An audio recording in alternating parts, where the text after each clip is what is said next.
tarde, irmãos. A paz do Senhor. Estou eu aqui novamente para falar um pouquinho da palavra de Deus para cada um, que nós estamos vivendo um tempo que está se aproximando a volta do nosso Jesus, né?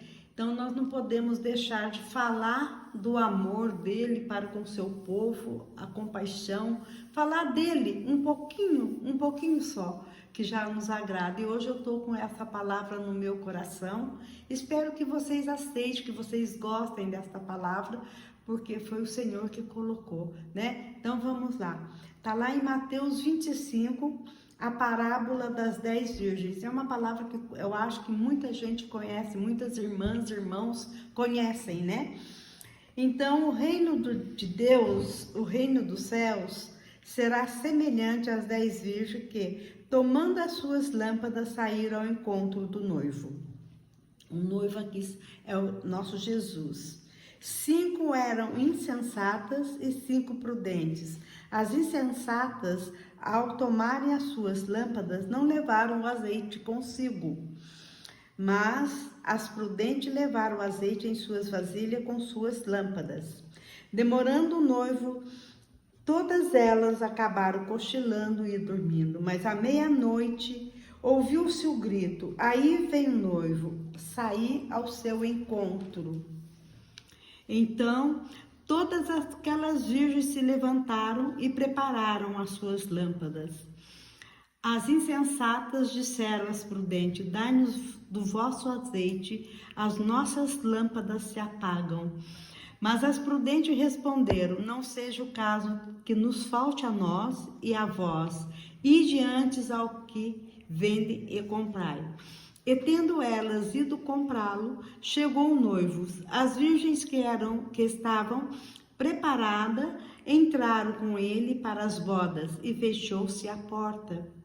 Mais tarde, chegaram também as outras virgens, dizendo: Senhor, Senhor, abre-nos a porta. Mas ele respondeu: em verdade vos digo que não vos conheço.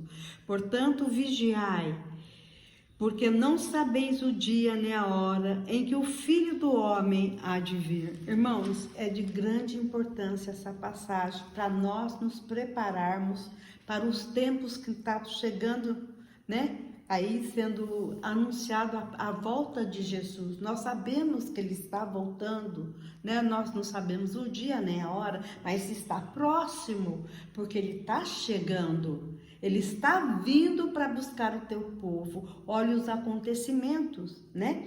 Então, quando as insensatas tomaram as suas lâmpadas, não levaram o azeite.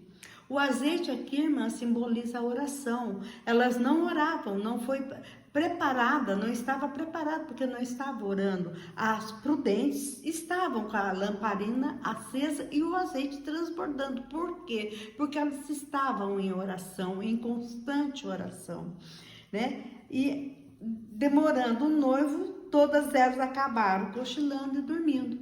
Então, dormiram, mas à meia-noite ouviu-se um grito: aí vem o noivo, saiu ao seu encontro.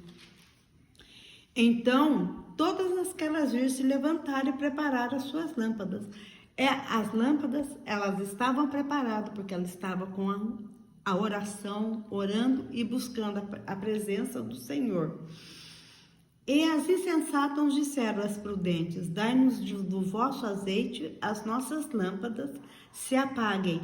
Não podiam dar, porque elas tinham que fazer a parte dela, elas tinham que orar, tinham que buscar. É nos dias de hoje para nós também, nós temos que orar incessantemente, buscar a tempo e fora de tempo, porque nós temos que fazer a nossa parte para com o Senhor, porque a hora, como ele diz na palavra aqui em Mateus 25, a hora dele voltar, ninguém sabe. Mas nós temos que viver o hoje, como diz também isso na palavra, como se fosse o último dia nosso, né? Então, aí as prudentes falaram para ela: convém que vocês vão comprar. E elas foram, né?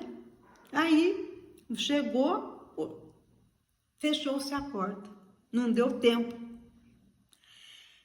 Mais tarde chegaram também as outras virgens, dizendo: Senhor, Senhor, abre-nos a porta. Mas ele respondeu: em verdade vos digo que não conheço. Porque, irmãos, vai ser duro isso para nós, né? Porque o Senhor falar que não nos conhece naquele dia, porque nós não fizemos o querer do Senhor, do Pai, do Filho e do Espírito Santo. Nós não fizemos, nós apenas, eu vou dormir, eu levanto, vou orar e Deus... Não, com Deus não é assim. Com Deus tem que ser sim, sim, não, não. Porque ele diz assim, porque vai ser horrível quando ele falar assim, não te conheço. Mas ele respondeu, não vos conheço, portanto vigiai, porque não sabeis o dia nem a hora em que o Filho do Homem há de vir. Então nós não sabemos. Ele chega na hora que ele quer, ele é Deus, não é? Ele faz tudo isso para nós, ele dá um tempo para nós. Buscai o Senhor enquanto se pode achar. Irmãos, é assim mesmo que o Senhor nos fala, nos ensina. Buscar primeiro o reino de Deus e a sua justiça. Nós temos que buscar, porque o Senhor não erra. O Senhor é verdadeiro. O Senhor é certo no que Ele fala. Por isso que Ele deixou escrito que toda a honra e toda a glória são dadas para Ele. Será que nós estamos dando honra ao nosso Deus? Será que nós estamos fazendo o querer do nosso Pai, que é orar, vigiar? Irmãos, é o que nós temos que fazer. Nós temos que orar, vigiar, estar sempre na presença do Senhor, na cozinha, louvando um hino, falando do amor de Deus, porque somente o Jesus pode nos salvar.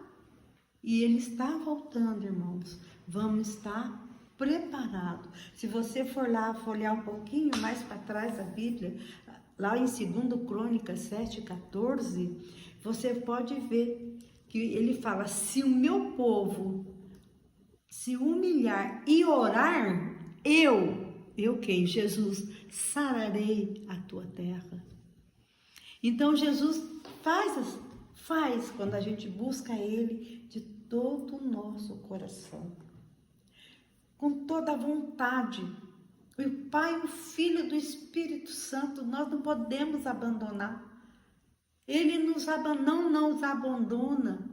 O Espírito Santo nos dá um entendimento. Quando a gente não tem, peça ao Espírito Santo, que o Pai, ao Filho, ao Espírito Santo, peçam a eles que vai fazer por nós. Ele cura, Ele salva, Ele liberta, né? Então nós estamos aqui, se a gente vê os nossos irmãos aí, às vezes está no erro, no pecado, nós não temos que apontar. Nós temos que falar, Jesus te ama, Ele quer ter um compromisso com você. Irmãos, isso é muito importante quando a gente fala de um amor de Jesus para quem precisa realmente saber que o nosso Deus, Ele não faz acepção de pessoas. O errado para Ele é o errado, o certo é o certo.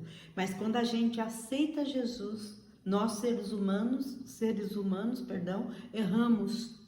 Mas nós se consertamos com Jesus, pedimos perdão. Porque apontar o erro, irmão, de um irmão é muito fácil. Mas quando você aponta, tem um que te acusa. Então fica assim, né? Um apontando, o outro acusando. Porque nós também somos falhos, somos pecadores. Então, irmãos, eu aplico isso na minha vida. Pode ser quem for, irmão. Vamos falar quando Deus tocar. Fale do meu amor, seja para quem quer que seja. Que esteja na rua, uma pessoa que esteja ali acordando agora, de um sono pesado, um jovem que está na rua. Você fala, olha, Jesus tem um plano de salvação para você, Ele te ama. Mas eu sou todo desse jeito, é desse jeito mesmo, porque quem vai fazer a obra é o Pai, o Filho e o Espírito Santo. A obrigação nossa é falar do amor de Jesus. que Ele salva, Ele cura, Ele liberta, né? Eu agradeço essa oportunidade, espero que vocês tenham entendido o que eu falei, que é uma pregação assim, a oração tem muito valor, é orar sem cessar, irmãos, para quem você conhece e para quem vocês não conhecem também, para os hospitais, para os presídios, para todo mundo, irmãos, nós temos que estar em oração. Fica na paz do Senhor. Amém.